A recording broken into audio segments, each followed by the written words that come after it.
This is The Stash, and you're listening to the Business Bottom Line podcast, coming to you from the Jewel City of the Mountains, Greenville, Tennessee.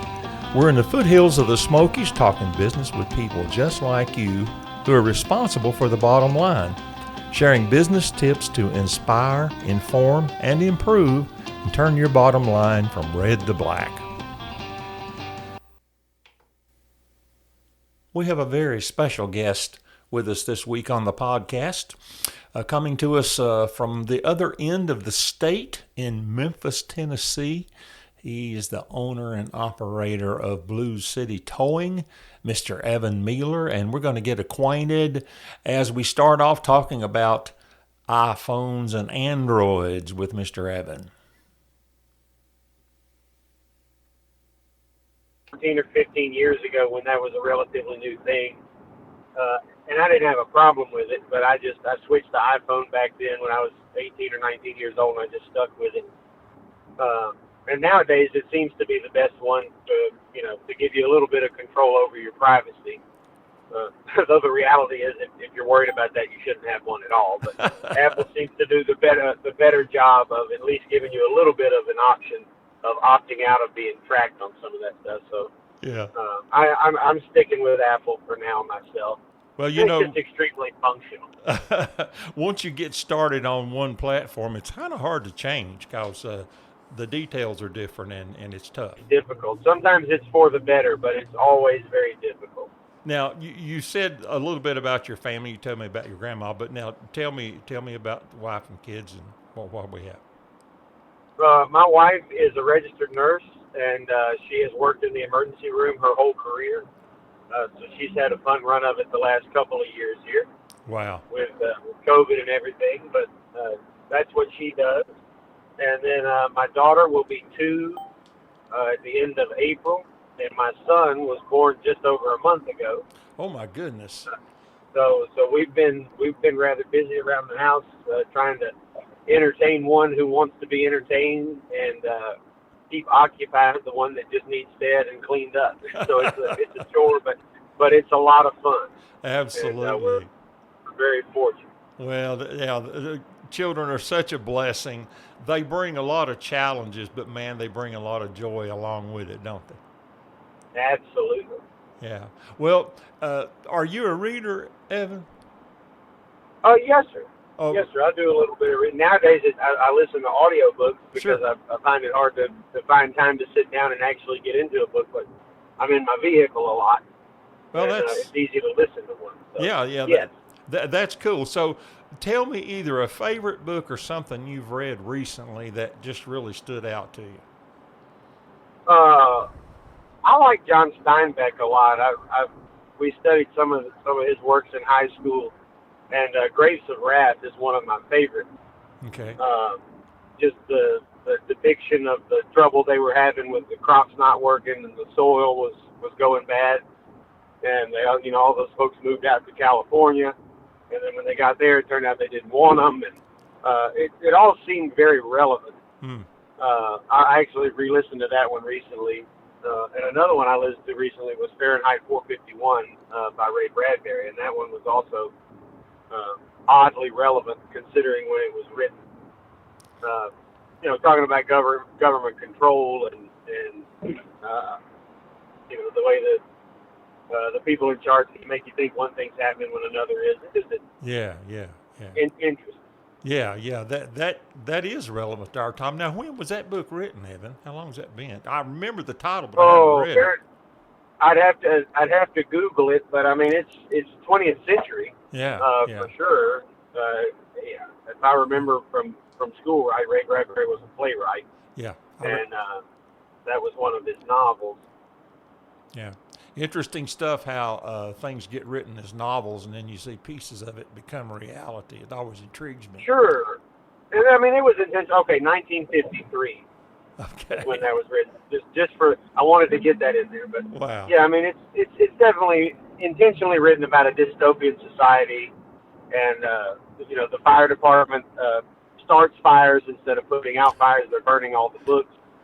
So that they can control what everybody knows, and so that the government can control what people know, and they're trying to erase all of the knowledge that was there from anything that happened before them. just interesting. Yes, it is. It's a dark book, but again, it's intentional. It just is there to make you think. Yeah, really, really. Yeah. Well, I'll tell you what, anything that makes us think more deeply is a good thing, because most people do, in my opinion, humble opinion, don't think deeply enough. So things that help us think more deeply about what's happening around us is a good thing. Yes, sir. Yes, sir. I'm 32. I was born in 1990, so I remember actual telephones and looking stuff up in books before you had computers at school with the internet on them, and Right. then when we got computers at school with the internet on them, it was a huge deal. So I remember a little bit of the time before what's essentially the modern age, and people just a few years younger than me, they're not going to sit down and read something. Most of them, they're not going to, that's why Instagram and all these things are popular. It's a 5 second, 10 second, 15 second clip to get your attention, grab your attention, make the point, and get out. And news media has become the same way. Mm-hmm. You get a headline that grabs your attention, you read a little bit of the article, and a lot of times if you read the whole article, you'll find a couple of sentences in there that refute the headline. That's true. But that's the reason for all of that is people's attention spans are getting shorter, and like you said, nobody wants to think too deeply or too critically, because that gets scary. And as they say, everything's not black and white. Everything is very nuanced and, Yes, and requires deep discussion, and nobody is allowed, at least in a public forum. It's hard to find people who are allowed to have time to make their point. It's true. It's very true. No one wants to listen, and if it's the least bit controversial, there's a tendency to people want to shout down what they don't agree with, so they don't even hear what any opposing view is. It's right, and those issues that get people so motivated to have a aggressive conversation with somebody else are the ones that should be talked about the most, but also in the most respectful and controlled ways. Right. You don't always have to agree with everybody, but you certainly should respect everybody, and that's a big problem we've got. You and I could stay on this podcast. You don't have a time limit. I mean, obviously we're not going to talk for 8 hours, but the reality is if you and I wanted to talk for 8 hours, nobody's going to stop us. If we had time to do it, we could do it. Right. On the news, they've got 3.5, 4 minutes between commercial breaks to cram in whatever newsworthy thing might be on right then. It's a unfortunate format that many of us have to use to try to get information and try to communicate. It's almost impossible. It is. Everything is almost a tease. That's how it comes out. Because there's not time to really delve into issues in a way that's helpful. Right, in a way that's productive even. Right. That's so true, so true. Well, let me ask you this. Now, I know you have, with 2 young babies and a business to run, you have all this spare time that you don't have anything to do. So tell me what your hobbies are, Evan. I spend a lot of time outside if I can. I like to fish. I like to hunt.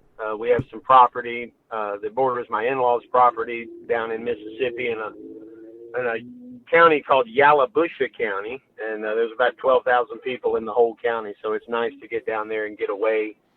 And people you do bump into are friendly, and it's not all the hustle and bustle of Memphis, which can be a bit chaotic. And really any city or town, a lot of people can relate to that. It doesn't matter how big of a town you live in. Getting out and breathing some fresh air, casting a line, whatever, shooting a rifle.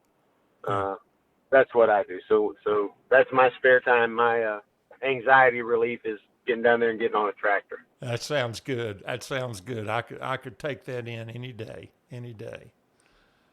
Well, let's talk a little bit about what you do now, because you gave us just a sample there of how long the company's been around, but kind of tell us some of the history of the company and what drew you into it. Just give us a little bit of a background view of Blue City Towing. Well, I have 6 cousins, 1 brother and 5 cousins on my dad's side, and that's the side of the family that has gotten into towing. And on Sunday afternoons growing up, the good old Southern way, everybody went to Meemaw and Granddaddy's on Sunday afternoon for lunch. And so as kids, we would a lot of times Granddaddy was always working, as is the nature of our 24/7 business. And so we'd end up in a tow truck with him, me and a couple of cousins or something. Occasionally would run police calls just being around Granddaddy. So I had that experience as a young person. And of course, we had no idea that Granddaddy was actually out there working really hard. We just thought it was cool to be in that truck and be out there and the police around and to watch everything come back and the road clear up. We thought that was a neat thing. But I actually went to school and studied music education. And when my wife got her RN, she graduated, and we decided to get married. And the way the public school system was going, I kind of had second thoughts about being involved in that. And some of the ways, I don't think the way they were trying to take the school system was wrong, but I didn't want to be on the transition team.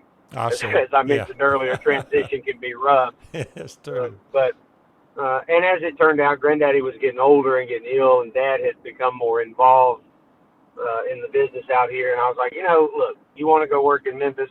We'll get married. We'll go live up there. You can work in Memphis, and I'll start doing this. It's a family thing. Family businesses are dying out left and right. I want to keep that going, and I'll learn how to do that. And as it turned out, I enjoyed it a lot and was pretty decent at it. Well, that's great. That's great. You're right, and there is something special about extending a family business like that into the next generation, and now you're a third generation. That's a special legacy for a family to have, and it says a lot about the family itself, because not all families can get along well enough to work together. And so that says something true. about your family. My father and I have a very special relationship. I have friends and family, both, that would not work with their father or mother. I don't work with my mother. My mother does other things, but I have a very special relationship with my father to be able to work together every day and not kill one another. Yeah. And we're very grateful for that, because, like you said, that's certainly not always the case, and many times the more family that's involved, the more difficult things are for everybody. Yes, that's true. That's true. I consider that a special blessing. I have a daughter that works with me in the business as well, and it is special. It is special. Yeah, it's a beautiful thing, and to have the genuine trust of a family member to help you with things in your business is something that can't be put into words. It's completely invaluable. You're exactly right. That comfort that comes from not worrying about that is huge. Yes. It really is. Yes. So let's pull back a little bit and tell us what a day in your life looks like in your work life. Now, I know it probably starts early with kids anyway. So just give us a little view into that. I'm fortunate to have a daughter that likes to go to bed on time. She goes to bed around 7 in the evening, so we have a couple hours of peace there if we want to watch TV or a movie or whatever, and that's nice. But I haven't had to set an alarm clock in quite some time, because she's like me. She's up at 6:30 or 7, ready to eat and ready to go do something, because by 8 o'clock half the day's gone. At least it feels that way. So here the last couple of years, I get up and hopefully every morning that I can, I see the kids, or the one kid that's actually paying attention at this point. And the beauty of the towing business, also one of the things that makes it a nightmare for people who don't love it. But the beauty of it to me is there's no monotony. So there is absolutely no telling when I wake up on a given day what it is I might be doing. I might hop in a truck and go work a wreck because everybody else is busy. I might be out in the shop doing repairs. I might go tow one of our own trucks back in if they have a tire blowout or something. I might be going to see customers. Could be in there dealing with HR type of stuff, updating driver files, or here lately with you, I've got to get the online stuff set up for health insurance, thanks to you, which my employees are very happy about that. So I appreciate you taking care of us in that respect. Well, it's certainly an honor to work with you as a client. We've enjoyed it, even though it's been a short amount of time. We certainly have enjoyed getting to know you folks, and appreciate your confidence and trust in us, Evan. So Sure. Well, that goes to your tailored protection that you guys offer, and I think that's an important thing for people to understand. Having an agent that you can talk to that's actually interested in what you've got going on and what they can do to help you, and it's not just, oh, okay, you've got X number of employees, X number of vehicles, whatever. Here's the policy. Here's the cost. Have a great day. See you next year. yeah, And that's very much not what you guys are about. And I think that's a special thing. I know I well, appreciate it. well, I appreciate you saying so. We chose that term on purpose and try to live up to that because whether it's a simple thing or a complex thing, everyone's needs are different. And if we don't approach it that way, then we're not really worth hiring for anything. That's how we look at it. Sure, everybody has to win. That's a general business principle that seems to be forgotten a lot in our ultra. And I don't want anybody to think I'm taking a shot at capitalism, right? I am one. I love it. But like the problem with our ultra capitalist society is a lot of times we don't let off the gas enough to think about these things, Mm-hmm. and they matter. Yeah, yeah, that's true, and it's important because at the end of the day, it's about people, and if you Yes. don't keep that in mind, you get lost in the dollars and the hours and whatever. Absolutely, yeah, and the numbers and paper and all that, and what you see on the QuickBooks or whatever you use that's fine. That's a beautiful thing, but none of that is gonna all those numbers will end up being zero if you don't have people out there taking care of whatever it is you do. It doesn't matter if you're a security guard service or a tow operator or somebody running a grocery store.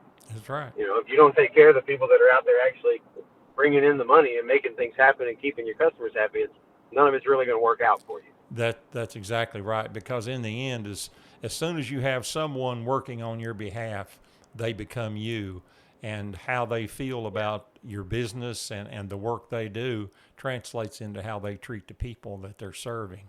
So Absolutely. it's a loop that you have to constantly keep in mind. Uh, Yes. Employees are like children. They watch everything you do and they absorb all of it. And if you don't set the right example, it will come back to bite you. it will, and it'll come quickly. Yes. And at the worst possible time. Absolutely. Yes, Absolutely. the universe loves a good win like that. And that's why you should work hard to be decent to others. That's exactly right. That's exactly right.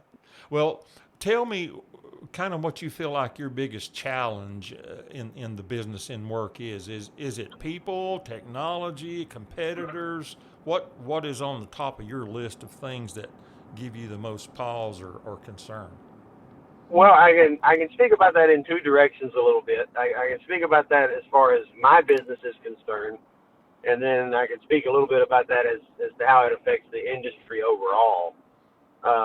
I think personally, my biggest challenge is people, Hmm. and I don't think that's very uncommon the last couple of years for anybody in any line of work in this country. Right. But even and a lot of times, the challenge, even if you have people, is maintaining good people, Right. and to an extent, that has something to do with the people you're hiring and what you can vet up front. But you can have a much greater effect on that, uh, as a good manager or as a good boss. Again, laying out what you expect them to do and holding them to that standard. And most people, human nature, respond to that in a positive way Yes. because they know that you're not exempting yourself from anything that you're asking them to do. Yeah. So you can, a lot of times it falls. Yeah. I think we may have a pause on our connection there, Evan.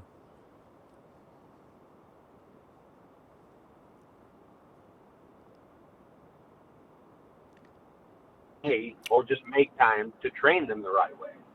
Yes. Yes. So Absolutely true. people are a challenge, but also the reality for most of us is if we buckle down, we can find a way to overcome those challenges. But it's it's a lot easier these days to say, well, I can't find anybody good. Well, that's true. That's true. And making that investment in people for once you find the right person for training and taking care of them the right way, it makes a difference on the longevity of the relationship you're going to have.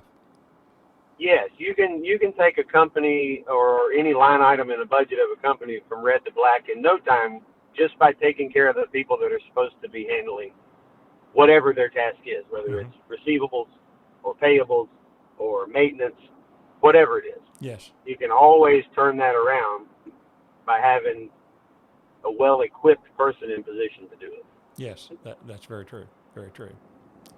So let me ask this question, and it may sound kind of odd at first, but you just answer it how you feel is best given your context. How does what you do help other people? Well, I mean, this is a service industry. Towing is a service industry, so certainly when we're working a wreck or something like that, we're trying to help not only the general public by clearing the road and getting traffic back open, but we're, hopefully the people involved weren't hurt and they're there, and we can try to make them feel a little bit better about the situation. They're having a bad day, right? And it doesn't matter if it's a wreck or just a breakdown. If you're having to call a tow truck, it's probably an unpleasant situation for you. And a wreck is just, that much more so. So we get an opportunity, if you approach it with the right mindset, to say, hey, how you doing? Sorry for your trouble. We'll take care of it. Here's our information. Talk to your insurance. If you don't have insurance, come see us. We'll figure out what we're going to do. It's not a big deal. Just try to, as one of my guys says, I'm just trying to be a blessing. Yeah, that's just a great try to go approach. out there and, right, yeah, just think about it that way. Just try to take somebody's bad moment and make it a little bit better for them. Yeah. I spoke earlier a little bit about how it's not very monotonous, and then obviously accidents are one thing that make it not so, but it's also not monotonous to try to find different ways just to get somebody to smile just for a second, because they're having a bad day. Yes. You know that before you get there.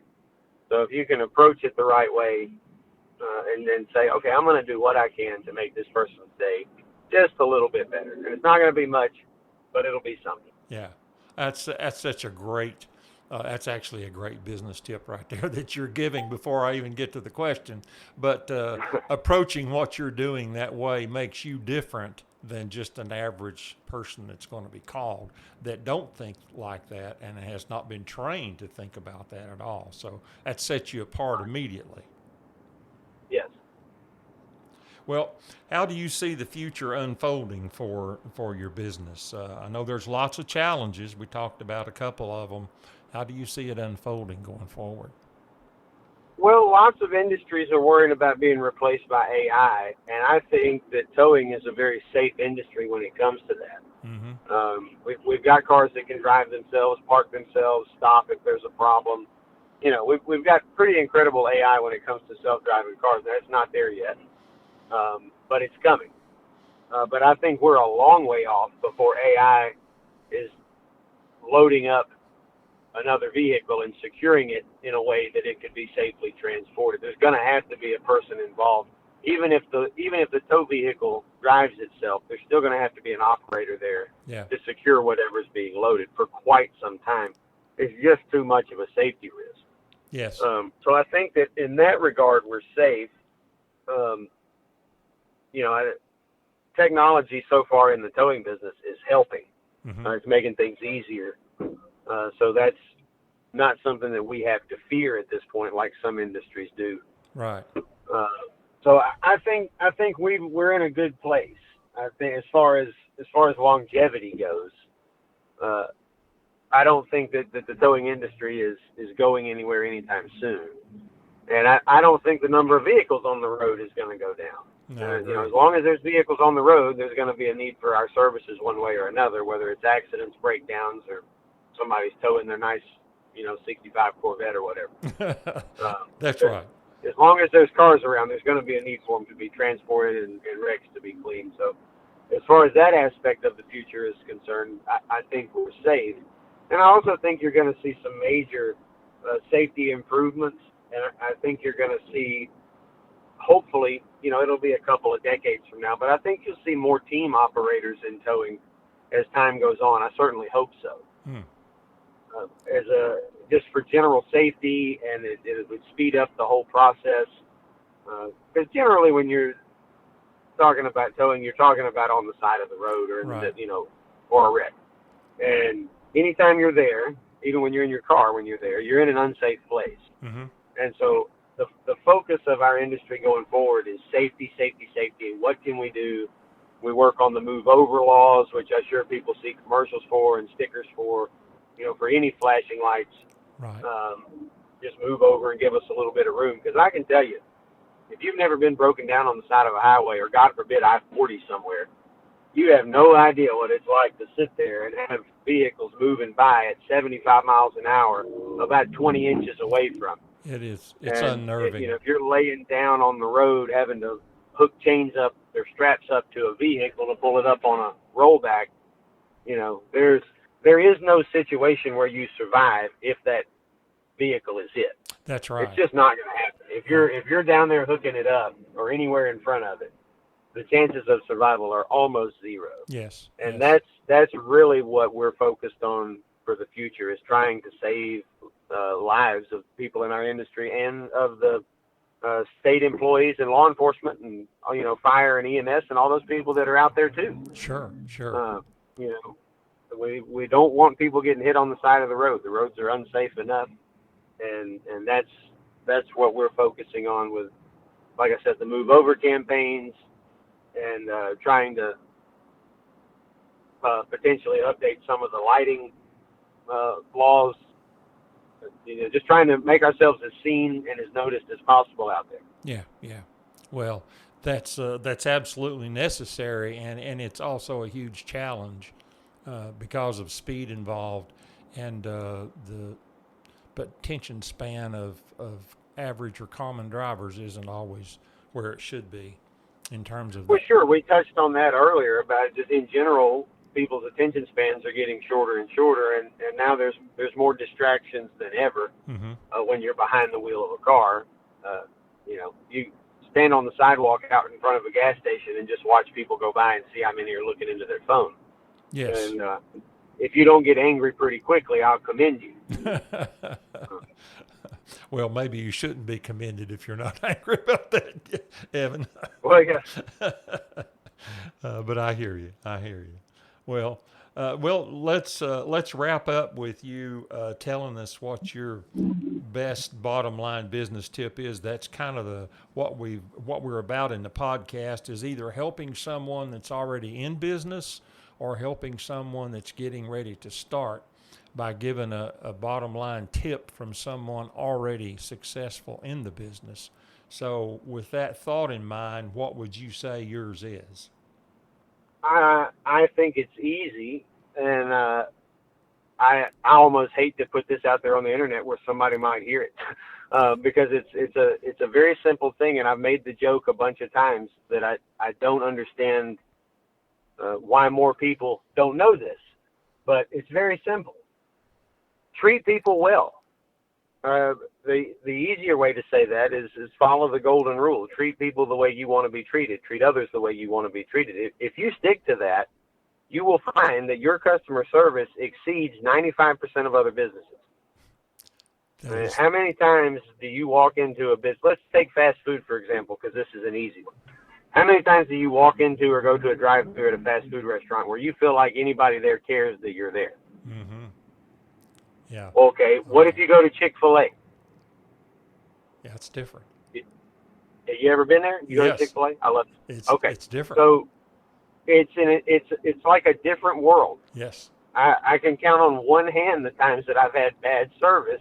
And I'm not talking about how it takes a long time or the mistake on your order. I'm just talking about somebody not doing the right thing and saying, hey, how are you today? Right. We're happy to see you. We're glad you're here. It's really that easy. Yes. Good customer service is the easiest, conceptually, is the easiest thing to understand, and it is by far the most overlooked thing in business in general. It is. And if you can simply treat people right, it will take you very little time to have extreme growth in your business, because people find that desirable. And again, it's not just think about your general interactions with other people in public. Like, do you enjoy talking to somebody who's a jerk? No, of course not. Nobody does. So, it's the same way in business. Yes. And it doesn't have to be put on in this fake, obviously, this obvious facade that you put up while you're at work. Like, just be genuinely decent to people. Yes. and you will see success. Absolutely. That's Yeah. a great tip, and like all great tips, it has a lot of common sense and practical application. So that's absolutely a good one. I listen. Yeah, back to basics. Oh, go ahead. I was just going to say back to basics. I mean, there's Yeah. been entire books written by people, business professionals, telling you in 1,000 pages what you could say in 10 words. Be decent to others. Be honest. Treat people the way you want to be treated. It's like that's the whole book. Yes. You don't have to write it down. You can say it in 5 seconds. There you go. That is right. That's right. That's great advice. Listen, I appreciate you taking time to come on the podcast and talk with us, and I'm sure that's going to be helpful to people. And you have a wonderful evening, and get home and love on those babies some. And we'll talk to you here in the future. Okay. Well, thank you for the invite, Bill. I appreciate it. Okay. You have a great evening, Evan. You too. Bye-bye. Bye-bye.